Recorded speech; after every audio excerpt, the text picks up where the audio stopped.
Welcome to the Creepin' It Real show, your one-stop shop for weird news, spooky, otherworldly, and paranormal shenanigans. We'll take a dive into what's going on in creepy pop culture. You can follow us on Twitter at creepin_it and like us on Facebook at The Creepin' It Real Show. Do you have a paranormal story you'd like to share with us? You can email us at creepinitrealshow@gmail.com. Welcome. Happy fall, everybody. We are ready to go. We have so much exciting stuff to talk about. 'Tis our season for sure, so we're going to jump in real quick. We got a lot to cover today. Yardley in downtown Atlanta, how are you doing? Hey, I'm doing great. Can't complain. The weather's been fairly agreeable the last couple of weeks, so I'll just take that as a win. Awesome. Moni over in SoCal, how are you, hon? Oh, take a bite of Pop-Tart, then try to talk. Good job. We are having fall weather as of last night. It started raining. It's amazing.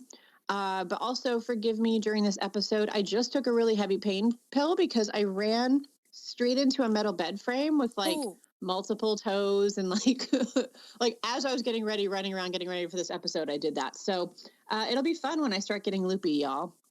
That will be fun. You have a lot to read, so your ass better pay attention. Woo! I'll pay attention, but I'll just be like, woo, Bell Witch, woohoo! Yeah.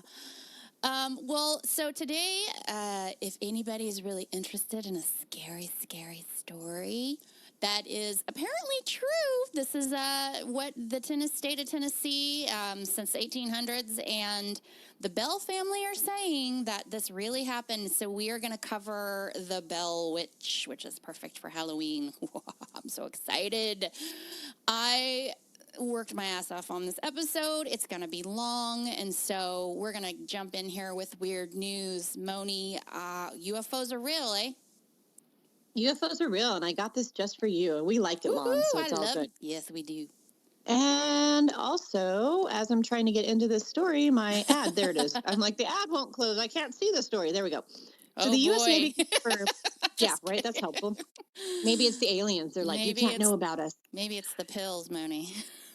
Already? Jesus, that's some good shit. The U.S. Navy just confirmed that UFO videos are the real deal, and this is via CNN. Mm-hmm. So they've acknowledged that the footage purported to show UFOs hurtling through the air is real. And while officials said that they don't know what the objects are, they're not indulging any hints either. So the objects seen in 3 clips, which are actually in this article that I will share to our Facebook page, that I always say that, but I should probably do that while one of you guys is talking. These clips were released between December of 2017 and March of 2018.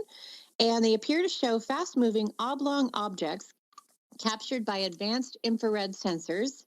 The footage is from back in 2004. The sensors lock on and on target as it flies before it accelerates out of the left side of the frame. So basically just describing what you see in the videos, but you can actually hear the pilot. It's a fucking drone, bro. And they're like, my gosh, they're all going against the wind. Look at that thing, dude. Which, is always high. I think this is, what is the movie? Yeah, Bro and Dude, the Tom Cruise movie.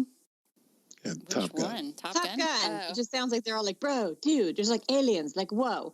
But yeah, aliens are real. This is for Christy, but I will post it to our Facebook page, some cool video and some cool audio of bros broing out over UFOs, bro.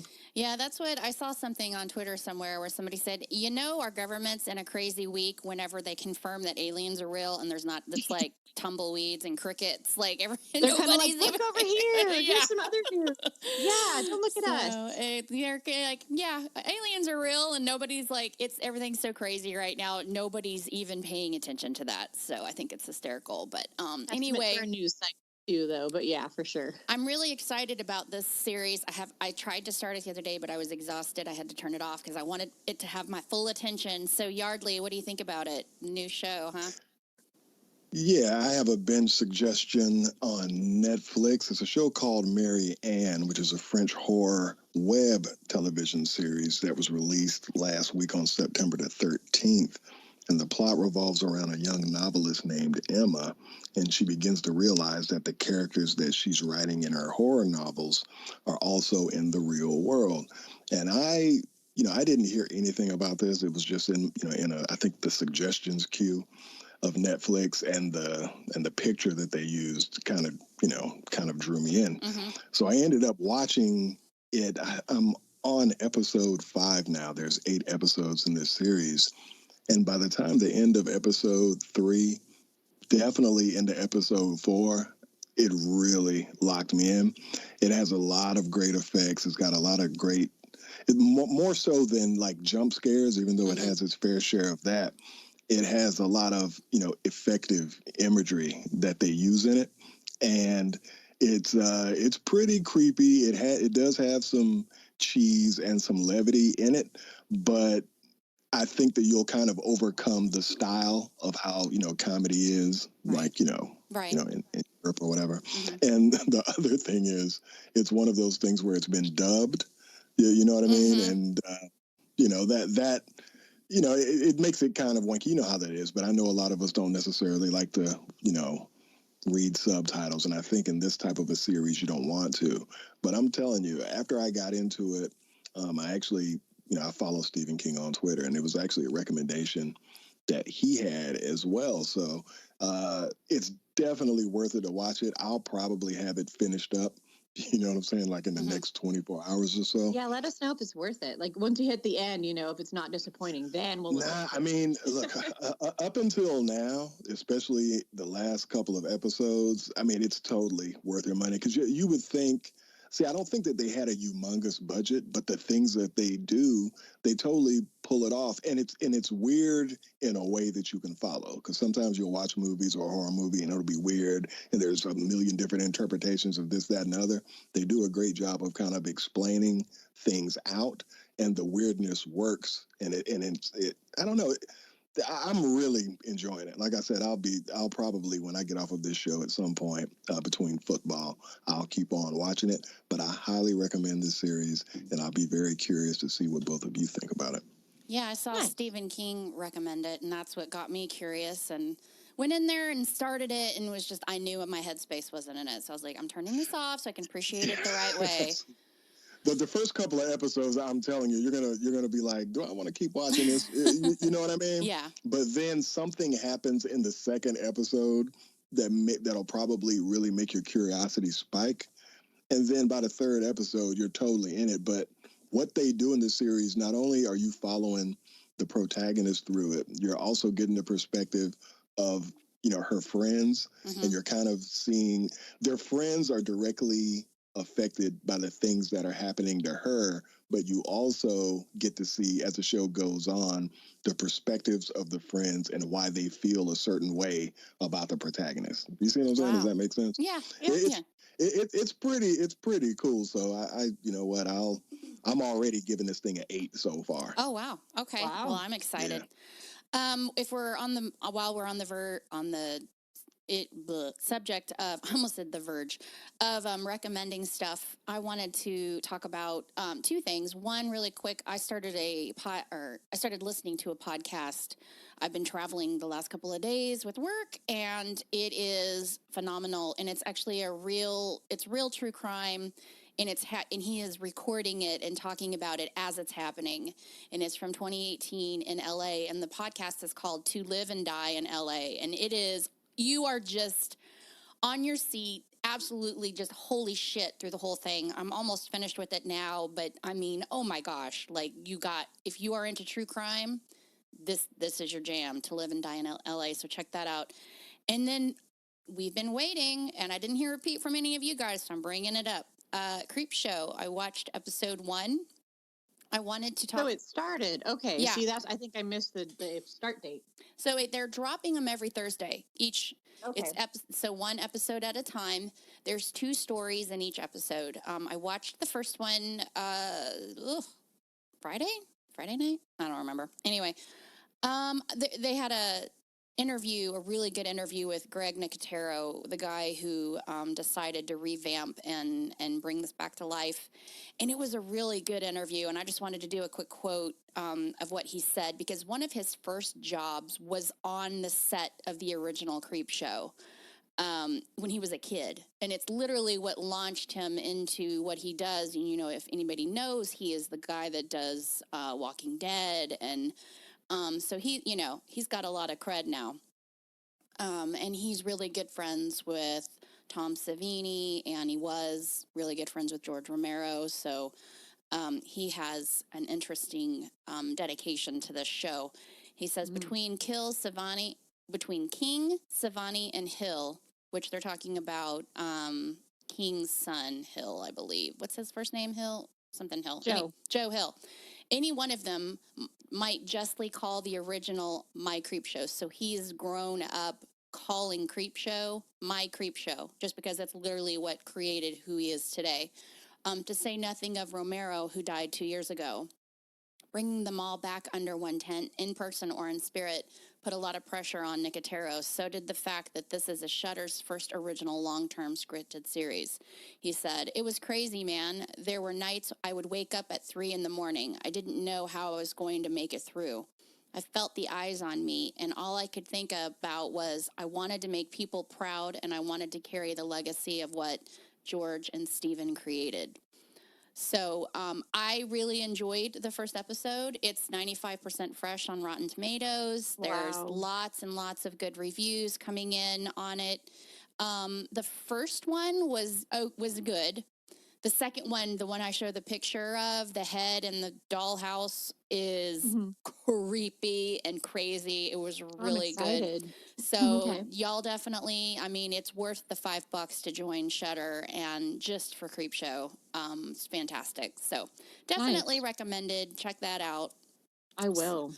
So with that, oh, wait, I forgot my news story. Y'all, I know we're pressed for time, but this is the craziest shit I have ever heard of. Y'all, we get weird news.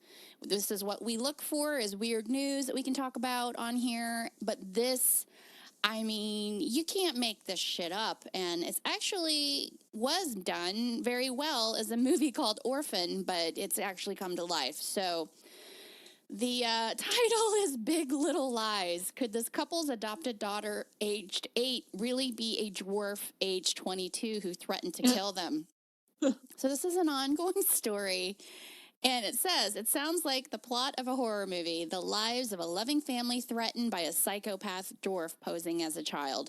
First, I want to give a little bit of backstory of who this family is. So this lady wrote a book about, I can't even remember the name of it, but basically sucking her own dick about how wonderful she is because she fosters kids and she looks for I thought she wrote a book about sucking her own dick, and I was like, wait, I'm so confused. No, she's sucking her own dick constantly. She's so proud of herself. All she does is like celebrate herself and the fact that she fosters kids. So I kind of feel like this is a little bit of karma coming in, kicking her in the ass, because get over yourself. That's fantastic. I'm glad you foster kids, but she's just super, super, throwing herself out there. And so this could have been something where she looked at this little girl and thought, oh, a Ukrainian little person that needs a foster parent, another book, kind of attitude I felt. But so this family decided to foster this 8-year-old girl from the Ukraine who needed a home, but she's saying is in fact a woman who threatened to kill the family. So Christine Barnett started to suspect Natalia was no innocent orphan after she adopted her in 2010. She came to believe the new addition to her family was an adult of 22 with dwarfism posing as a child. Christine alleges the imposter tried to poison her, push her against an electric fence, and threatened to kill her other children in their sleep. Natalia is said to have smeared blood on the mirrors, tried to jump out of a moving car. Today, though, it is Christine and ex-husband Michael who are facing stretch in prison. So her and her husband got divorced over this. And their two stories are different. He's saying the girl isn't 22. She's saying that she was. Doctors are coming in and saying, yes, they think that she's older. Some doctors are saying, no, she's not. Like, how hard is it to fucking prove? It was so bad that they rented the little girl an apartment and then picked up their family and moved to Canada. So they left this thing, whatever it is, a baby or a kid or an adult, in an apartment in Indiana and moved to Canada. And then, of course, their marriage didn't work out and they ended up getting divorced. But you said Michael is left as lawyer to do the talking. Christine is taken to social media. Of course she has. She says that she is sick and devastated from the idea of any of these charges and maintain they are false charges. The case has been compared to the 2009 horror movie Orphan, where a couple adopt a 9-year-old girl who turns out to be at least two decades older. They end up fighting for their lives against her.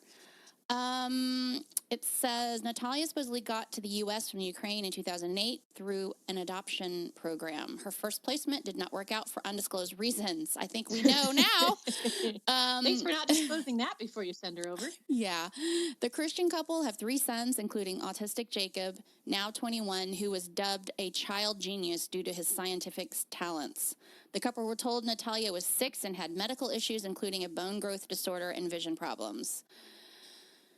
She says, I felt that if I had the ability to help another person in the world, then I wanted to do it. So blah, blah, blah, blah, blah. Yes, so she, adopted this kid. The kid starts threatening him. She starts mixing chemicals, bleach, glass cleaner, Windex, shit like that in her coffee, and would say, I'm trying to poison you. This is what the mother's saying now. Like, I don't know. You just don't know what the hell's real, and what's not in this story, which makes it fantastic.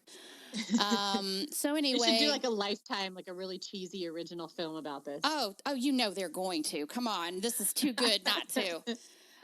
So they're still. So the thing is this little girl's missing. Nobody knows where she is.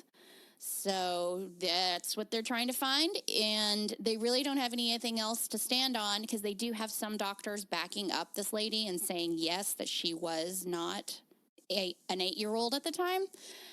So now they're looking for the whatever she is, the woman, the girl, some old lady. Dude, she's gonna pop up and murder somebody. She probably already has. I mean, seriously, someone's skin. Yeah, that is fucking crazy. So this is a story we will be looking for updates on. I can't wait to see how this shit turns out. So anyway, just crazy. Just scrolling through, looking at these pictures, like every other picture, I'm like, nah, that's a little girl. Then I'm like, nah, that motherfucker looks kind of old.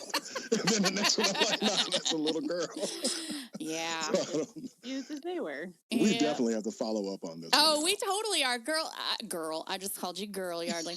I have been just transfixed on all the story. I mean, there's, of course, Twitter is going freaking crazy about this and talking about it. And it's in the New York Times. It's like, it's blowing up right now. So I'm sure we'll get some more stories coming out soon. But anyway, we're going to move on to The Bell Witch, and I wanted to give my sources. I did listen to the audiobook The Bell Witch: An American Haunting by Brent Monahan. It's a good read, and it got a lot of the details and facts out. I didn't really need to use much more after I listened to that. But I did also go into Wiki, and then there is a ton of Tennessee legend websites. I couldn't list them all because honestly, I was just looking for different little bits and pieces the book might have missed, and found, it talked about the cave, which the book did not talk about. So I just kind of added a little bit more here and there based on just like Tennessee visitor sites and stuff, because you can actually go to the Bell Witch Farm and view it and walk around, buy tickets, and people are still having experiences to this day on the farm. So with that, this is the story of the Bell Witch as told by the Bells. So Moni, you want to take it? Yeah. So the synopsis: the Bell Witch or Bell Witch haunting is a legend from Southern American folklore centered in the 19th century Bell family of Northwest Robertson County, Tennessee. John Bell Sr., who made his living as a farmer, resided with his family along the Red River in an area currently near the town of Adams. According to legend, from 1817 to 1821, his family and the local area came under attack by a mostly invisible entity that was able to speak, affect the physical environment, and shapeshift. Some accounts record the spirit also to have been clairvoyant and capable of crossing long distances with superhuman speed and/or of being in more than one place at one time.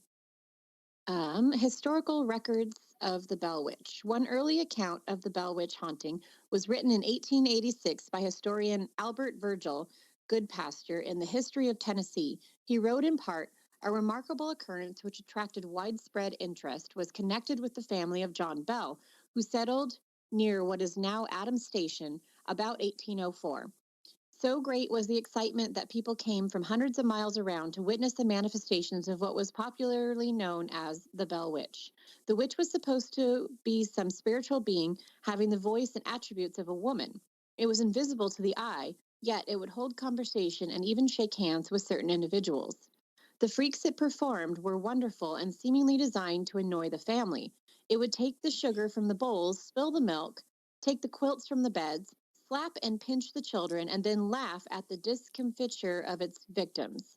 At first, it was supposed to be a good spirit, but its subsequent acts, together with the curses with which it supplemented its remarks, proved the contrary. A volume might be written concerning the performance of this wonderful being, as they are now described by contemporaries and their descendants. That all this actually occurred will not be disputed, nor will a rational explanation be attempted. So, real quick before we dive into the actual story, this story is interesting in the fact that it wasn't just the family that witnessed and experienced these things. Townsfolk, neighbors, people traveled from everywhere around the United States to come and had experiences, like blatantly conversations, so it's a really interesting story in that the witnesses that corroborated are in the hundreds. You can go, Yardley, anytime. All right, of all the strange stories of the supernatural, there is none stranger than the 170-year-old story of the Bell Witch of Tennessee, the most documented story of the supernatural in all of American history. The Bell Witch is unique because of the large number of people who had direct experiences with it. Many of these people, General Andrew Jackson among them, were of impeccable reputation and unquestionable reliability. Much of what follows is taken from the eyewitnesses, accounts, and interviews gathered by M.V. Ingram for his book, An Authenticated History of the Famous Bell Witch of Tennessee, published at Clarksville, Tennessee in 1894. Among them are the eyewitness accounts of Richard Williams Bell and Joe Bell, two who survived the witch's reign of terror. Here, then, is the incredible true story of the Bell Witch, a story to which the final chapter has yet to be added. So John Bell Jr., born November 17th, 1793, died on April 18th, 1862. So it began in 1804 when John Bell brought his family from North Carolina to settle in the Robertson County, Tennessee. He brought a good 100-acre farm on the banks of He bought a 100-acre farm on the banks of the Red River, about 50 miles north of Nashville, near what is today the town of Adams, Tennessee. By 1817, John Bell had become a respected and influential member of the community. He and his wife, Lucy, had 9 children, and the Bell home was one of the finest in Robertson County. It was a big double log house, 1.5 stories high, with 6 rooms and a large porch across the entire front of the house. The trouble began sometime in 1817. The exact time is difficult to fix because at first the Bell family attributed the strange noises they heard in the house to natural causes. There were bumping and scratching sounds which might have been caused by the wind blowing the branches of big pear trees in the front yard against the side of the house. The tapping sounds at the front door, John Bell attributed to a prankster. But in May of 1818, something happened which could not be explained quite so easily. It was a Sunday night, according to Richard Williams Bell, when the sounds moved inside the house. He and 3 of his brothers were asleep in one of the upstairs bedrooms when they were awakened by what sounded like a rat gnawing on a bedpost. 2 of the brothers got up to investigate, but as soon as they lit a candle, the noise stopped. They looked around the room but found no sign of a rat and went back to bed. As soon as the candle went out, the noise started again. This time, all 4 of the brothers got up to investigate. They still found no sign of a rat, and no way a rat could have entered or left the room. The gnawing sound became a nightly occurrence in the Bell house.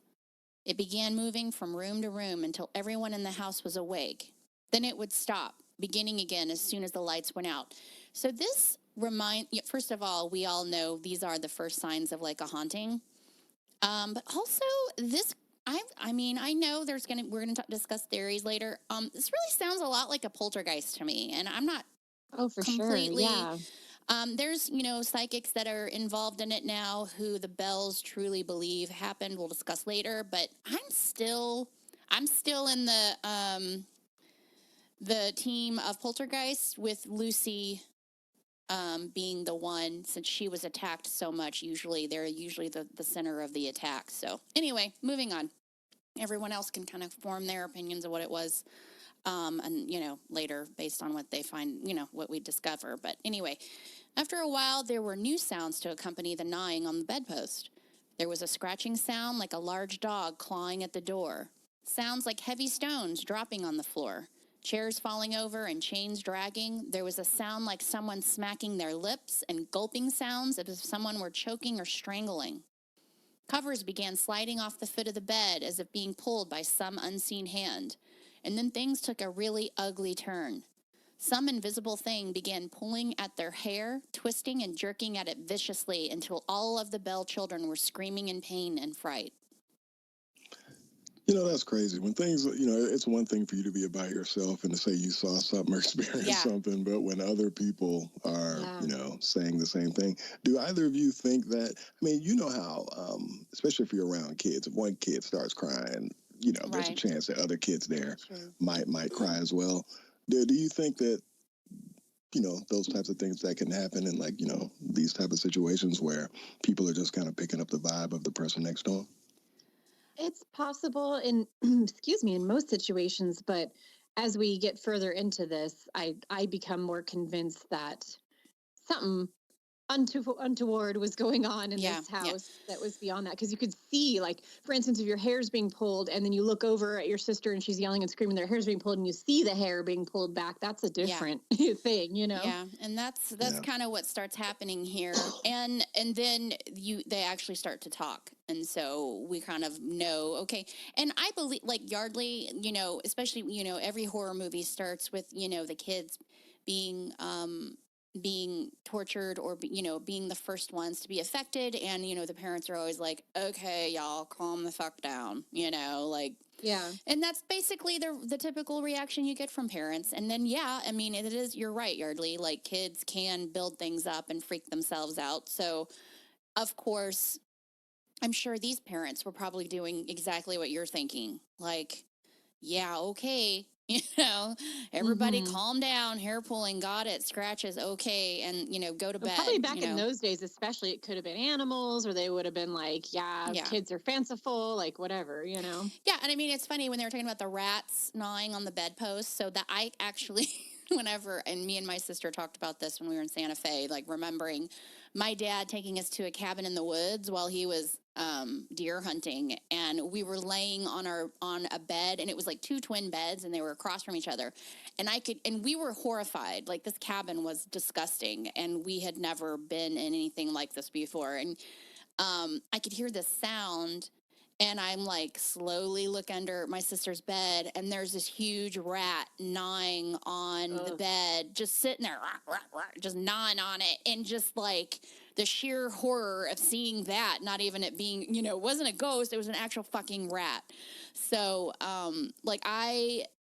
that's a very like possible scenario when you live in the woods, that it could be a rat just gnawing on your bed at night. But unfortunately, in the case here, that was not it. So anyway, Moni, you ready? Yeah, so family support. At first, the Bell family said nothing about the strange happenings in their house, but eventually John Bell told his nearest neighbor and closest friend, James Johnson, what was happening. Johnson and his wife came to spend the night and see for themselves. As soon as everyone had retired for the night, the gnawing, scratching, knocking, smacking, gulping sounds began. Chairs began overturning. Bed covers flew off the beds. Invisible hands began slapping Elizabeth Bell across the face until her cheeks turned red. After that night, the strange happenings in the Bell house became common knowledge in the area, and all sorts of people began coming to the Bell farm to investigate and try to help if they could. They tried to communicate with whatever it was by asking it questions that could be answered with a number. How many people are in the room? How many horses in the yard? How many miles to a certain point? The answers came in quick knocks as if someone were rapping on the wall with a fist, and the numbers were always correct. Lights, like candles or lamps, began appearing, flitting through the trees, across the bell yard, and through the fields of the farm. Some unseen thing began hurling chunks of wood and stone, pieces of tree limbs, and even bricks at family members and visitors. They came from nowhere with unerring accuracy, and fear began to grow throughout Robertson County. Attempts by the Bell family and their neighbors to communicate with whatever it was in the Bell house produced an unexpected result. The thing began to talk. And I just wanted to mention super quick, having listened to a podcast about this as well, the accuracy. I mean, I guess back then it was common to know how many miles it was from your house to the store or whatever else. But the fact that this witch had knowledge, or whatever this entity was, had knowledge of these numbers was pretty astounding. Yeah, really. All right, well, it speaks. At first, it was only a low, broken whistling sound, but the strange, disembodied voice quickly gained strength. It became a distinct whisper and finally a clear and clearly feminine voice. Naturally, one of the first questions asked was, "What are you?" The disembodied voice said, "I am a spirit. I was once very happy, but I have been disturbed." That is all it would say about itself, and all that time it stayed with the Bell family. It always seemed reluctant to talk about itself. Some students of the witch believed that perhaps it really didn't know who or what it was, as much of what it did say was conflicting. On one occasion, it said that it was the spirit of an Indian woman who had once lived in the area. Another time, it said it was the spirit of an immigrant who had buried a treasure under a large rock by a spring on the banks of the river, and that it wanted Elizabeth Bell to have it. The spirit gave specific instructions for locating the treasure. But after a day of digging at the designated spot, the spirit began laughing at them for their foolishness in believing such a story. Sorry, but she's totally fucking with him. I think it's hysterical. So, still another time it claimed to be old Kate Batts' witch. Kate Batts was a neighbor of the Bell family. She and John Bell had a violent quarrel shortly after the Bell family arrived in Robertson County. She was also a woman well known for his eccentricities. Many people believed her to be a witch. She had a habit, for instance, of begging pens from any woman she met. According to the superstition of the day, loaning a pen to someone gave that person witch-like control over the lender. Not everyone believed in witches, of course, but everyone in the neighborhood made a practice of hiding their pens away whenever Kate Batts came to call. Whether or not the spirit had any connection to Kate Batts, the name stuck. It would forever afterwards be known as the Bell Witch, and to most people, then and now, it was simply Kate, a name it cheerfully accepted. If the witch wouldn't talk much about itself, it would talk about almost anything else. In fact, once it learned to talk, it was hard to shut the thing up. It loved to get into religious and philosophical discussions with the many visitors who were now arriving regularly at the Bell farm. It would quote biblical chapter and verse to prove its points, and it rarely lost a debate. It regularly attended church service at both the Methodist and Baptist churches in the area. Sometimes it appeared to have attended both services at the same time in the churches 13 miles apart. It had tremendous talent for mimicry and delighted in replaying the sermons word for word in the voices of the two ministers. Many people began to believe that it was some sort of divine spirit, but Kate became a backslider. The result, as one wag put it, of mixing the Methodist fire with Baptist water. She took to raiding a nearby still house and getting roaring drunk, keeping everyone up all night with horrendous curses and drunken songs. It was also about this time an entire family of spirits joined Kate at the Bell farm. Kate introduced them as Black Dog, Mathematics, Psychopgraphy, and Jerusalem. Now there were 5 distinct disembodied voices. Kate's was described as a delicate, somewhat feminine voice. Black Dog had a harsh feminine voice. Mathematics and Psychopgraphy, whatever, were more delicate feminine voices, and Jerusalem sounded like a boy. The 5 spirits kept the bell house in constant uproar, and while the other 4 seemed to come and go, Kate was the most constant companion of the Bell family.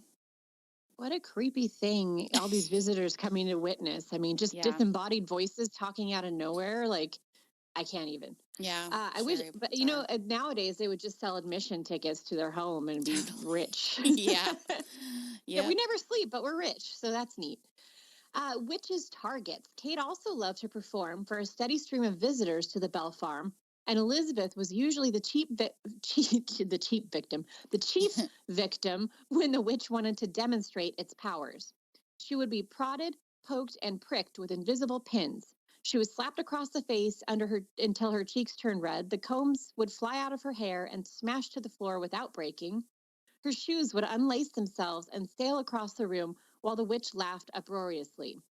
Kate tormented Elizabeth to the extent that the Bell family became afraid to leave her alone for fear that the witch would kill her. 2 of her close girlfriends from the neighborhood spent most nights with her and witnessed the horrors Elizabeth endured from Kate. Even when Elizabeth spent the night away with friends, the witch would follow her. Elizabeth fell in love with a boy named Joshua Gardner, and while he came from one of the county's best families and was regarded as an excellent young man, the witch did not like him. It begged Elizabeth not to marry him and did everything in its power to break up their romance. For some unknown reason, the witch, there's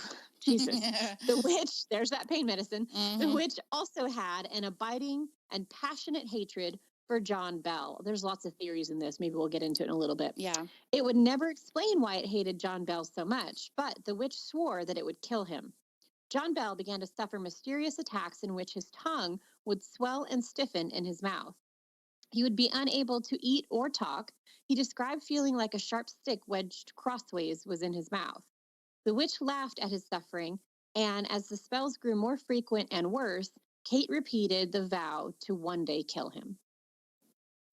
While Elizabeth Bell and her father were the chief victims of the witch's torments, no member of the Bell family escaped. Though Kate was not always vindictive spirit either. The witch could be helpful when it wished. Once when John Bell Jr. was planning a trip back to North Carolina to settle his father's share of an estate, Kate told him the trip was a waste of time, that the estate had not been settled yet, and if he went, he would come back with nothing. John Jr. insisted he was going anyway. The witch told him he was making a mistake. It said that a young lady was on her way to visit relatives in Robertson County. It said that she was very beautiful and very rich, that she owned 40 slaves and a fortune, and that he could win her for his wife if he stayed. But John Jr. went back to North Carolina anyway. He was gone for 6 months, and he came back without a cent. While he was gone, a young lady did come to visit relatives in the area. She was very beautiful and very rich. She did own 40 slaves, but she went home before John Jr. returned, and he never had the chance to meet her. The only member of the Bell family the witch really seemed to like was Lucy Bell. Kate always spoke to her with respect, gave her helpful advice, and kept her informed of what was happening in her family back in North Carolina. Once, when Lucy was seriously ill, the witch became concerned about her. It would sing to her, and when she didn't feel like eating, the witch brought her treats to try to tempt her appetite.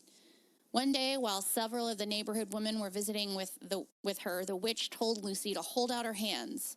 When she did, hazelnuts began materializing out of thin air and dropping into her cupped hands. Lucy put the nuts down on the bed beside her, and the witch asked why she wouldn't eat them. Lucy said she didn't have anything to crack them with.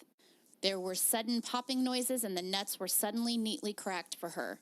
A few days later, the witch brought her a handful of grapes in the same mysterious manner. So really quick, now we're talking about things that the witch did that were good. Here's another quick story of something that she did that they're saying that she did on the property as well. There is a cave on the Bell farm, and they call it the Bell Witch Cave now because of this story. According to the legend, a group of children playing on the farm discovered a 500-foot-long karst cave. During their exploration of the dark cavern, one of the children became stuck in the hole. Panicking, the child called out for help, only to hear his cry answered by a voice shouting, "I'll get him out. That voice and the invisible hands that pulled the boy out of the hole belonged to the Bell Witch. The same witch that choked John Bell, tortured his daughter, and dragged chains through their house at all hours of the night. After pulling the child out of the hole, the invisible witch, in an uncharacteristic act of kindness, gave the children a quick lesson on safety exploring caves and disappeared again. Most accounts hold that the Bell Witch Cave served as the Bell Witch's home when she was not tormenting the bells, and modern-day tours point out the cave's spooky features. Despite the witch's one supposed good deed inside the cave, many who have explored it have reported strange phenomena, and it's widely considered one of the scariest places on the famous haunted farm. As the fame of the farm fame. As the fame of the Bell Witch began to spread, more and more people began showing up at the Bell Farm. Some of them came from great distances. One of Kate's favorite tricks was to tell these people what was happening to their families at home at the precise moment, and no matter where they were from, Kate's reports always turned out to be correct. So weird. Mm-hmm. One of the visitors to the Bell Farm was General Andrew Jackson, who came from Nashville with a company of men, including one who insisted that he could get rid of the witch. As Jackson's wagon approached the Bell Farm, the wheels suddenly locked. The ground was dry and level, but no matter how hard the horses strained and the men pushed, the wagon would not move. Jackson finally threw up his hands and said, "By the eternal boys, it is the witch." And then they heard a sharp, metallic voice laughing at them and saying, "All right, General, let the wagon move on. I will see you again tonight." That night, Jackson and his men sat in the Bell parlor waiting for the witch to appear and listening to the witch layer telling what he would do if it appeared with a crate while he cradled a gun loaded with a silver bullet. Oh, you're going to shoot a witch. Okay. You can't see, by the way. Yeah. Finally, they heard the sound of footsteps in the room and the witch's voice saying that it was present and ready for business. It told the witch layer to go ahead and shoot, but the gun would not fire. It told him to try again, and again the gun failed to fire. Then they heard a solid slapping sound. The man's chair overturned. He got up off the floor and began dancing around the room, screaming that the witch had him by the nose. He was last seen running down the lane in the direction of Nashville, while Jackson and his men collapsed in laughter. Jackson and his men left the next morning, even though John Bell invited them to stay longer. No thanks. Jackson said he had seen enough of the Bell Witch. That, like, she clearly has quite the sense of humor, whatever this thing is. It cracks me up. So, whatever it was, the witch was no ethereal will-o'-the-wisp. Man, I haven't heard that. I know, right? In ages. It had tangible mass and sometimes form. It claimed that it could assume any shape it wished and frequently claimed to have appeared in the form of a large black dog or a rabbit. Many people, essentially those who resisted its efforts to pull away the bed covers, felt the sting of its slapping hand, but it was apparently not invulnerable. It shook hands with several people, but it chose those people very carefully and always exacted a pledge in advance that the person would not try to grab it. It refused to honor to anyone it did not trust. One man who shook hands with the witch described it as a delicate touch, like a woman's hand laid lengthwise in his palm. Another described it as a hairy substance.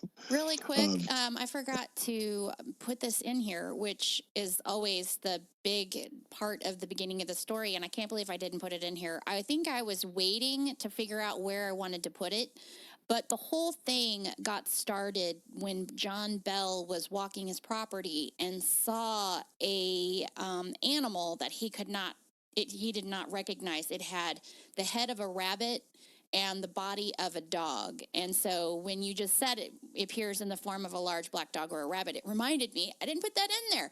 So he saw that this animal running across his property, had no idea what it was, but it kind of stopped and like eyeballed him, and it wasn't acting like a normal animal basically. And then it did finally run off. And he was kind of perplexed about it, but kind of moved on about his day, like, what in the world, what the fuck was that? and spent the rest of his day doing whatever he was doing on his property. And then that night is when the activity started in the house. So anyway, I can't believe I forgot to put that in there. But yes, that is when you read the stories or watch the movie, that is the telltale sign that the witch is coming, was this weird animal. Wow. All right, well, visits of a witch. While the witch spent most of its time in the Bell House, it was by no means confined there, and many people throughout the area had experiences with Kate. One of the Bell's neighbors, William Porter, had one of the most memorable. William Porter was a bachelor who lived alone some distance from the Bell farm. He and Kate talked often and had become friendly enough so that Porter had no fear of the spirit. One cold winter night, as he lay in bed, he felt the covers being pulled back and heard Kate's familiar voice saying it had come to spend the night with him and keep him warm. Porter told the witch. Sorry, it's just crazy. Porter told the witch that if it was going to spend the night with him, it had to give him some draws. Now, I made that up. It had to behave itself, which is just okay. He felt something sliding into bed with him and then felt the covers being pulled off him as Kate rolled up in them and left him exposed. She's a cover hog. Porter said he suddenly realized that the form in the bed next to him was clearly outlined under the bed covers, and he had an idea. He grabbed the form, covers and all, and began carrying it towards the fireplace with the intention of throwing the whole thing into the fire. But the weight got heavier and heavier as he approached the fireplace, and what he described as an awful stench began rising from the covers. That's not sexy. No. He had to drop the load and run to the house to get his breath, and Kate never again got into bed with anybody. See, this is when stories like this kind of go off the rails. But anyway, I'm like, okay, y'all kind of, maybe you had me with some of this other stuff, but you know what I mean? Now this is just kind of cracking me up. All right, it's taken a toll. By 1820, the witch's terror tactics had taken a heavy toll on the Bell family, you think? John Bell's mysterious afflictions grew more frequent and more terrible. The witch cursed him constantly and had the viciousness of its attacks on him increased until he was at times almost an invalid.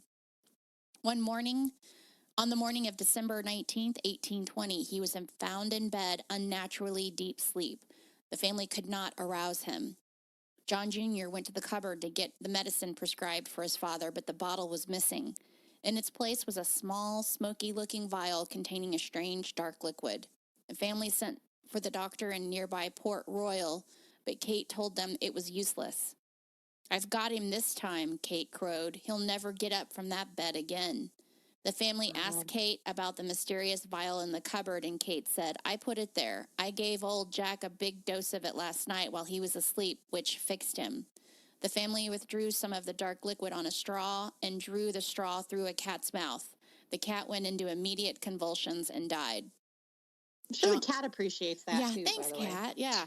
John Bell died the next day, and Kate came to his funeral singing drunkenly as they buried him in the family graveyard. After his death, the witch seemed to lose much of its interest in the Bell family. Kate's appearances became fewer and fewer, and Elizabeth began to believe that perhaps she and Joshua Gardner might be able to marry after all. They became engaged, but Kate was not through with them yet. The engagement came to a sudden and tragic end on Easter Monday of 1821. Elizabeth and Joshua and several other young couples from the area had gone fishing. It was a glorious day, and the banks of the Red River were full of fishermen enjoying the holiday in the sunshine. The enjoyment of the day was ruined, however, when a huge fish seized Joshua's line and jerked it, pole and all, into the river, leaping into the air and then diving to the bottom, carrying Joshua Gardner's fishing pole with it. Those who saw it said the fish was between 2 and 3 foot long. Almost no one thought it was an ordinary fish, especially when it returned a short time later, swimming along the surface, still dragging the fishing pole behind it.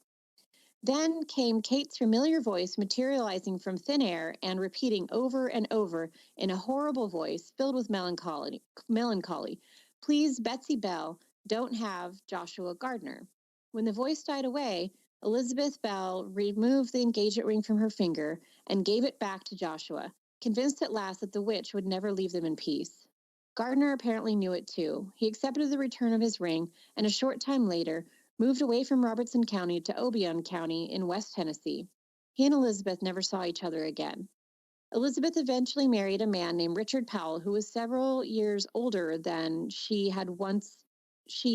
and had once been her school teacher. Ew. We both said that at the same time. Right? Which apparently approved of him because it did not oppose the marriage, so far as anyone knows, and Kate never bothered them. Elizabeth Bell died at the age of 1890, in 1890 at the age of 86. Wow, she really lived a long time. Yeah. With Joshua Gardner's departure, the witch's appearance became fewer and fewer. Later in the spring of 1821, the witch suddenly announced that it was leaving, but promised to return in 7 years. In 1828, when the 7 years were up, things had changed radically at the Bell farm. Most of the children, Elizabeth among them, had married and moved away. Only Richard, his younger brother Joel, and Lucy Bell still lived in the big double log house. Kate's return in February of 1828 was marked by the same knockings and scratchings on the outside walls of the house, followed by the gnawing on the bedpost and the pulling of the bed covers from the bed. This time, though, the witch stayed for only a short time, and when Lucy Bell died later that year, the witch became quiet again. The old Bell farm was divided among the children after Lucy's death, but for obvious reasons, no one's wanted to live in the old house. It was used for storage for several years, and eventually it was torn down. But the stories of the Bell Witch did not end there. The Bell Witch in the 20th century. After Lucy Bell's death in 1828, the witch seemed to lose much of its interest in the Bell family. While the witch never gave any specific reasons for its actions, the mysterious death of John Bell and the termination of Elizabeth's romance with Joshua Gardner had apparently fulfilled its objectives. Perhaps the death of Kate's one friend in the Bell household untied the final knot holding it to the Bell farm. For whatever unknown reason, the witch's appearance became fewer and less spectacular. Joe Bell had a brief encounter with the witch in 1852 and his son Alan in 1861. 2 more incidents were reported in 1872, and other periodic reports of strange, unaccountable occurrences continue into present times.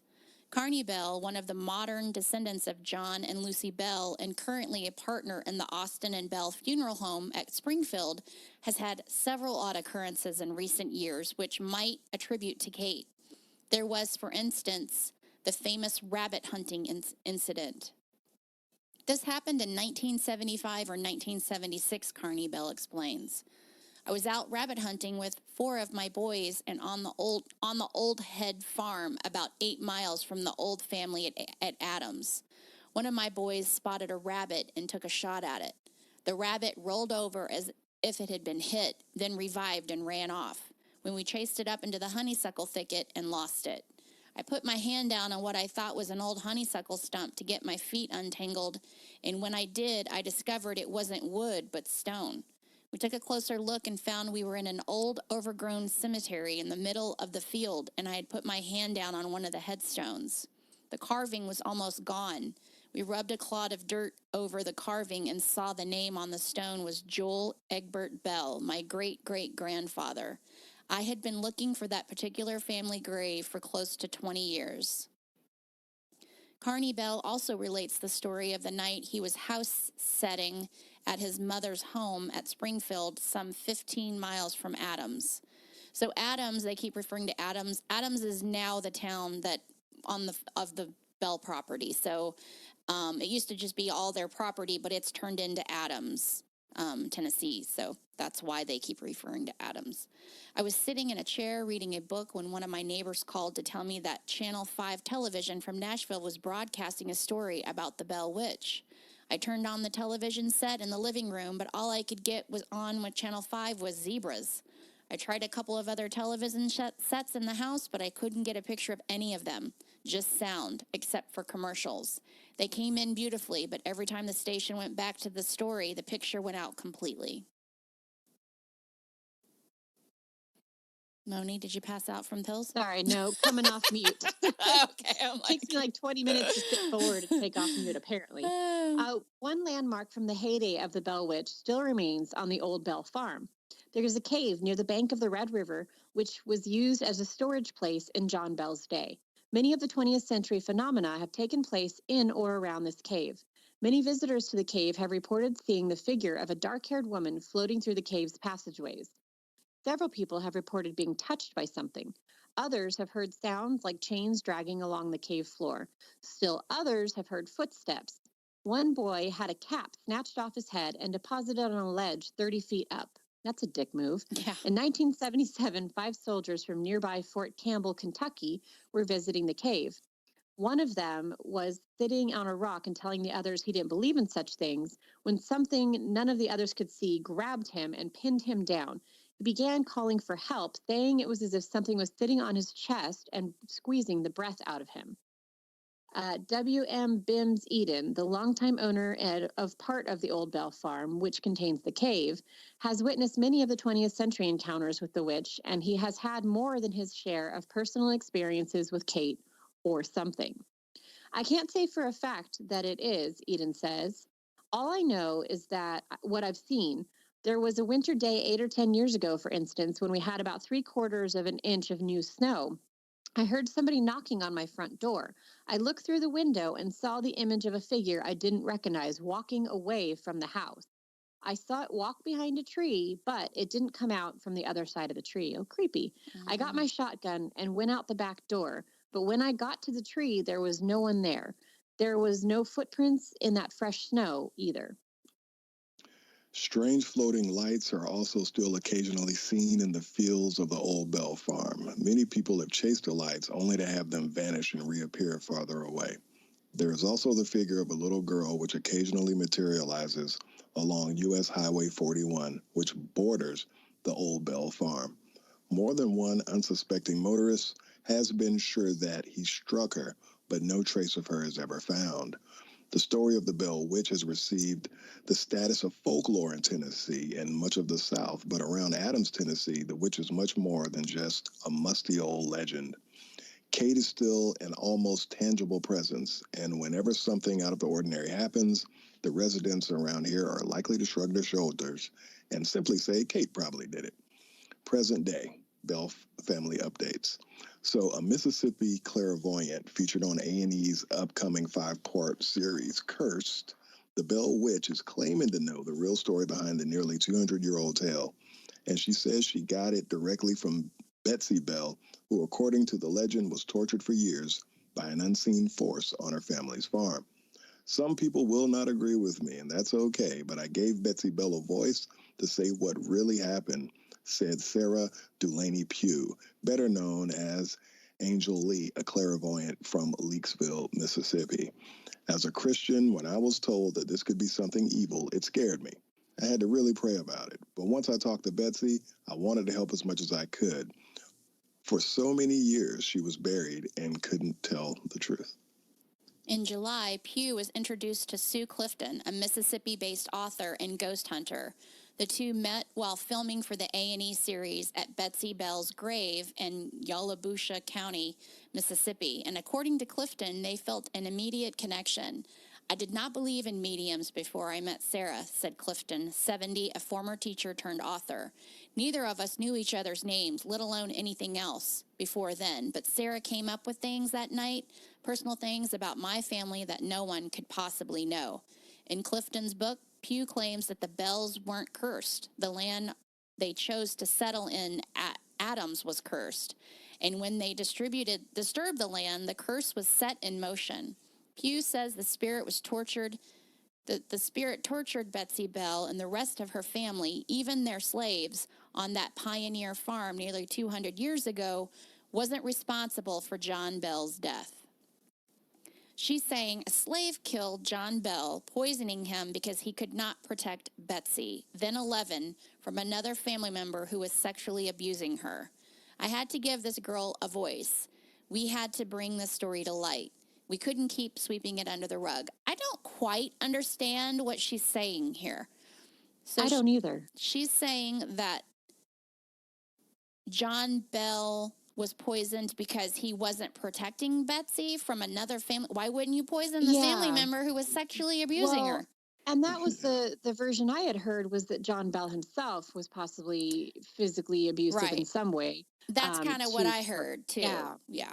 So this is weird. That doesn't make a lot of sense to me. But anyway, for Bob Bell, the fifth great-grandson of John Bell and a lifelong Robertson County resident, Pugh's story makes sense to him. Okay. She blew me away, he said. For someone who doesn't know anything about the history or hasn't studied it at all, she pretty much nailed it. Earlier this summer, Bell, 52, said he and Abrams historian Tim Henson took Clifton and Pugh on a tour of places in Adams central to the Bell Witch legend. At each site, Pugh would scribble in her notebook, and at the end of the day, she had listed the names of everyone in the Bell family and came up with facts that both men later said she couldn't have known.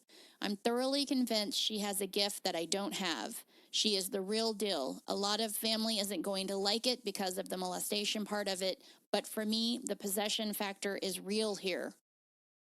The family member wouldn't have done what he did to Betsy for no reason.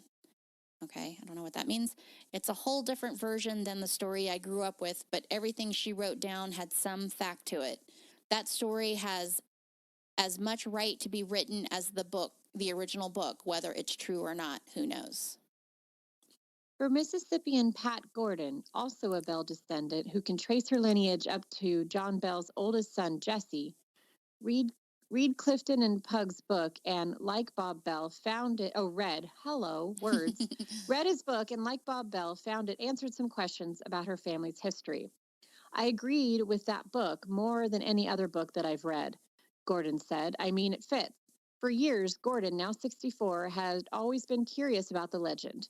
One time when she was a young girl, her grandmother had started to tell her part of it, but her grandfather walked in and put a stop to it, she added.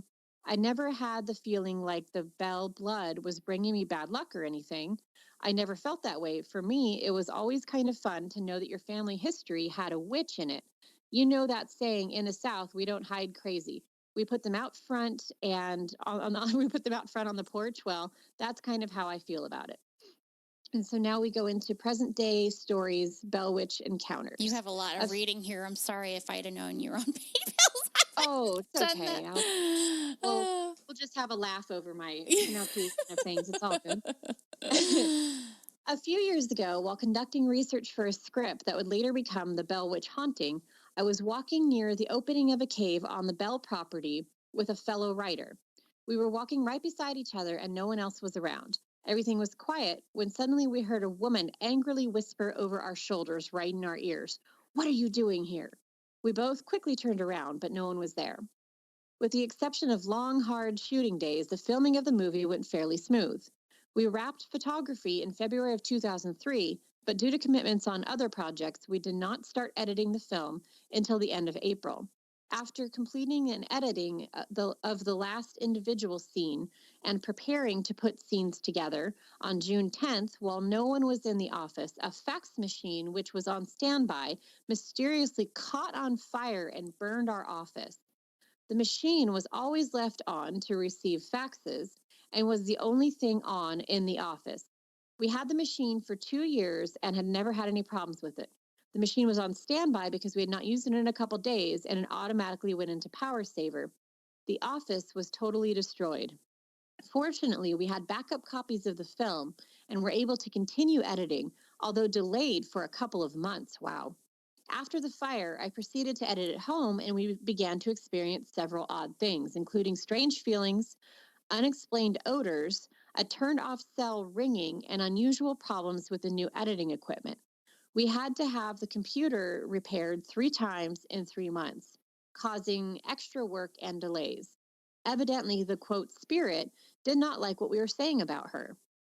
While we were filming the movie, it was on the news that the Bell Witch Museum curator's house somehow caught on fire, and she was found deceased at the front door, evidently trying to get out. Wow, that's creepy. A few months after our fire, the Red River Baptist Church, portrayed in the movie, mysteriously also caught on fire. Man, she's a pyro. Mm-hmm. 3 unexplained fires that we know of in less than a year. someone had been busy. And this was all told by Rick White, writer and director of the movie The Bell Witch Haunting. Well, a couple of years ago, a group of people, I was in this group, and instead of waiting till the end, this is Cheryl Bogle, went into the Bell Witch Cave in No. Adams, Tennessee. Sorry, this one's Linda Thornton. There's two in there. I gave you two. Okay. All right. Sorry. This is Linda Thornton. This is Linda Thornton, producer of the movie The Bell Witch Haunting. So a couple of years ago, a group of people, I was in that group, went to the Bell Witch Cave in Adams, Tennessee. After touring the cave, our group was talking right outside of the opening. I then decided to walk ahead to our car. Well, while I was walking alone, I suddenly heard a woman's voice coming from behind me, saying a loud whisper, "Linda, Linda." As I looked around to see who from the group was playing a trick on me, there was no one to be seen. You see, it's an open field going from the cave to the parking lot of this property. Very unexplainable and very unnerving, and made me feel numb with shock. And Cheryl Bogle. About 3 summers ago, my son, his wife, and another couple rented 2 canoes and were going down the river near the Bell Witch Cave. The waterfall near the cave was rushing down the mountainside and beautiful. The guys decided to bank their canoe and climb the side of the embankment to get to the top of the waterfall. At the time, neither one of those guys knew they were in the vicinity of the Bell Witch Cave. When my son reached the top of the embankment, he recognized the area, for we had been to the caves before on a tour. He told his friend where they were, and they walked over to the locked, heavily barred gate and stood there peering inside. As they turned to leave, there was such a bloody, curdling scream come out of the cave that my son and his friend took off down the side of the mountain in a flash, cutting their arms and legs on branches on the way down. These young men are both about 250 pounds and at the same time about 26 years old. So they're not just kids with highly creative imaginations. I got a call about 10 o'clock that night, and he was still upset about what he had heard. He told me the story, and even though it had happened about 5 hours earlier, he was still upset about it. I don't know if there is anything recorded that might set up in the cave to scare unwanted trespassers away or not. But if not, that had to be the scream of the Bell Witch, a demon from hell. Ooh. I love these because I've heard so much about the Bell Witch, but I didn't know there were actually things happening present day. Like people were still having experiences. So when I started doing the research, I mean, I'm not far from this. I'm actually going to Tennessee tomorrow. Maybe I can convince, because I'm actually taking the guy I told you guys about who's doing our documentary at work, who worked on the Creepshow set. So I know he kind of likes this stuff. Maybe I can convince him that we can head over there. I'll see how far it is from the dairy that we're going to. But here's another one from Eddie. My name is Eddie, and I have lived in Cheatham County, Tennessee all my life, as well as my dad and all of his family. They would tell me stories about the Bell Witch, and I never believed them. When I was 9 or 10, my neighbor went to the Bell Witch Cave, and on the way there, she was taking pictures. When she got there, she was standing next to the cave opening, and her friend took a picture. And in that picture, there was a cloud of smoke, and the face of a woman could clearly be seen. And she took another picture next to a grave site, and yet another cloud of smoke, but this time an outline of a cat or dog was seen. Each picture she took near or around the surrounding area had the smoke. All the pictures she took before she arrived on the property were clear and no blemishes in the pictures. So ever since then, I have believed in the Bell Witch. My aunt used to live 10 minutes from there, and she said many people had seen strange things, so I am a true believer. This is J. Hughes Turner. This is our last one who had an experience that I included. There's tons of stories online, though, if you just Google. The Bell Witch may have left the Tennessee Bells alone after Elizabeth Powell died in 1890, but she has remained at large in Mississippi. I have not heard if you interviewed any of the residents. They're talking to somebody who does tours in Tennessee. So anyway, if you've heard the residents near Long Beach Cemetery in Yallabusha County, Mississippi, but you should. There is especially one residence you should visit. It is known as the Pritchett Place, just up the hill from Long Branch Cemetery. So, by the way, I Googled Pritchett Place in Mississippi, and I couldn't find anything about it. The witch has been seen at this residence and in the surrounding community since the 1940s that this person's personally well aware of, and is still seen there today, although the home has been abandoned because of the witch's presence. My grandmother, Belua Crenshaw O'Brien Hughes, and mother, Janie Catherine Hughes Turner Man, who the fuck are these people's names? Janie Catherine Hughes Turner Lantham lived there briefly one time. My gram and my mother's cousin both saw her. My mother was there, recalls it vividly, and still lives in the area.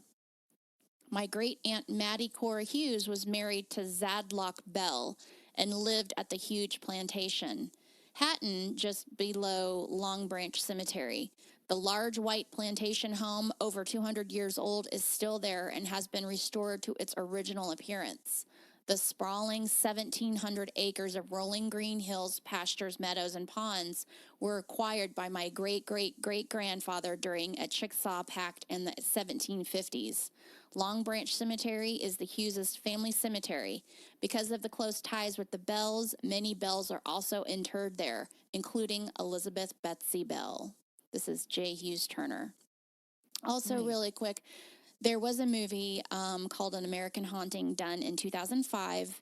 It has 5.1 stars on IMDb. I did not include the Rotten Tomato ones because they weren't as friendly about the movies. So I've seen it. It's not bad. I think I've seen it too. I think I Yeah. enjoyed it well enough. It says based on the true events of the only case in U.S. history where a spirit caused the death of a man. Brent Monahan's chilling fact-based story of the Bell Witch supernatural murder in this tale of terror starring Donald Sutherland and Sissy Spacek. So this is the movie version of Brent Monahan's book that I was telling you about that I listened to on audio. So anyway, that's the story of the Bell Witch. This movie wasn't bad. I mean, it's worth a watch to me. Anything, my IMDb rule, anything over 5 stars, I check out. 5 stars. Yeah. Not bad. It was worth the watch. It's worth the time. It's definitely not it or anything groundbreaking, but it does kind of give you a nice visual of what the family experienced. I would also recommend, and we've mentioned this before, the Astonishing Legends covering of the Bell Witch. Yes. Of course, with them, they get way into detail, but it's a nice mix because we don't get as much into detail. So Right. it's like perfect. And I would love to do a part 2. Christy had mentioned possibly doing that. Mm-hmm. Creepers, weigh in on our socials if you're interested. But I think I would love to do a segment of theories as well, Yeah. of what it could have been. Absolutely. We can absolutely do that. I know we're trying to fit some bonus shows in because it's Halloween time and we love to add a little extra content because 'tis the season. So, well, we can go ahead and plan on it. We'll figure that out after the show. Nice. With that, you guys want to, Moni, you want to go ahead and give me your socials? Sure. I am Moni Bear across the board, and that is MoniBarre. And I will actually be at New York Comic Con this coming week. So if you're there, say hello. If you have any ideas of things that I need to do while I'm out there, I am planning to spend some time sightseeing. And also, I will be going on a haunted tour of Hell's Kitchen. Cool. So I will definitely, if anything exciting happens with that, be reporting back on that the next time that we have a show. Why don't you get some video of that and put it on our Patreon, since we are, going back to our Patreon. And with everything that Moni's had going on and I've had going on in Yardley, we just weren't able to really provide a lot of extra content on there.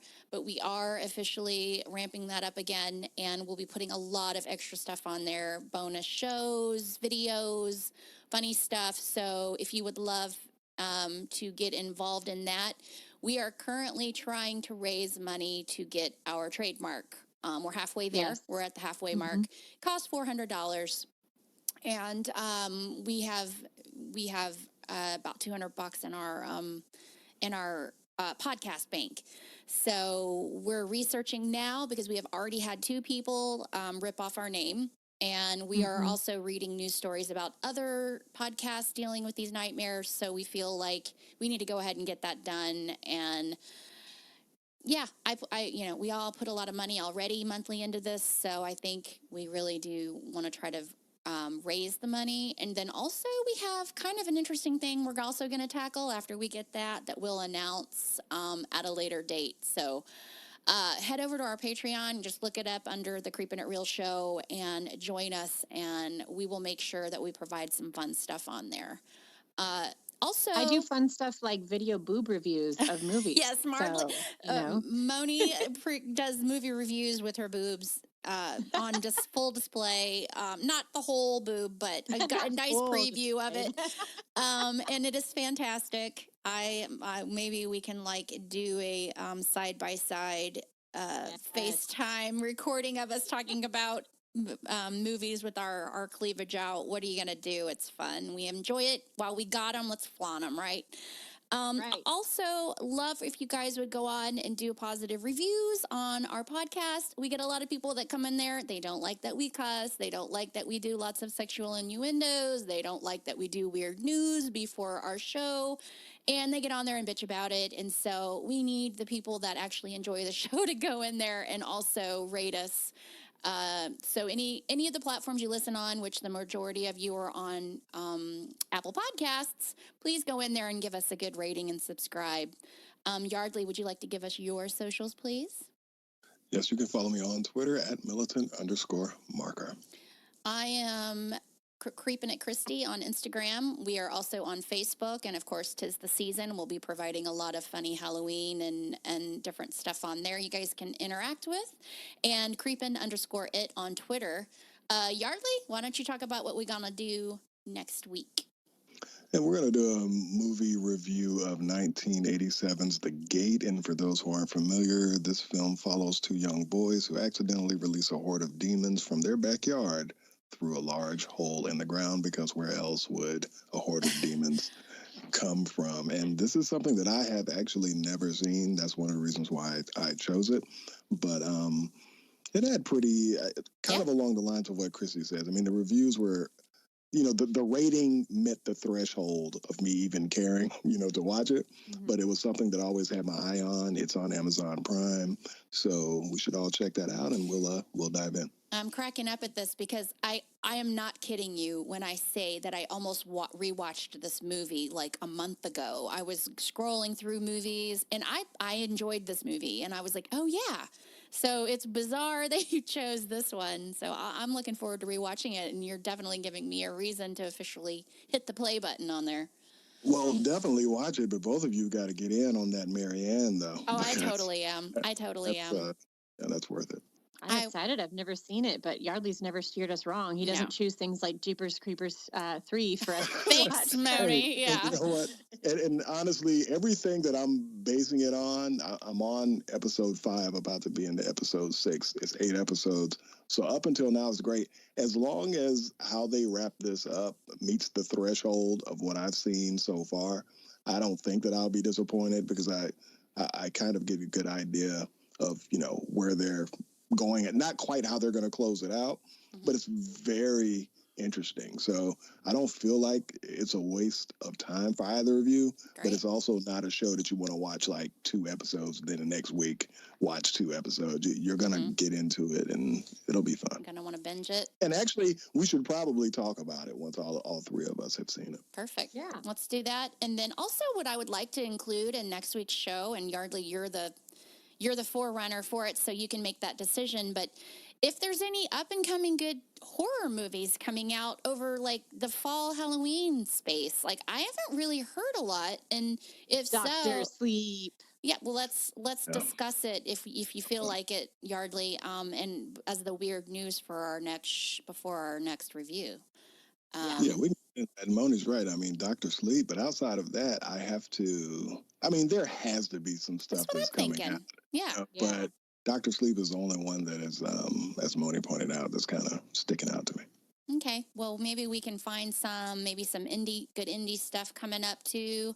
I know there's a horror film fest that's coming out too, so I got to look that up. But we'll provide all that maybe on next week's show, since it's the season again, and this is my favorite time of the year.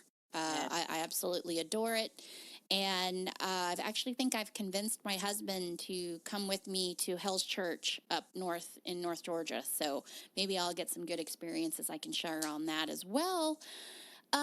So with that, you guys, thank you so much for listening and letting us tell this story. I've been wanting to do it literally since I started this podcast, but it is such a huge story. I kind of put it off for a while. So I'm glad we got to tackle it. And again, thank everybody for listening and my co-host for joining us. And with that, y'all, creep it real.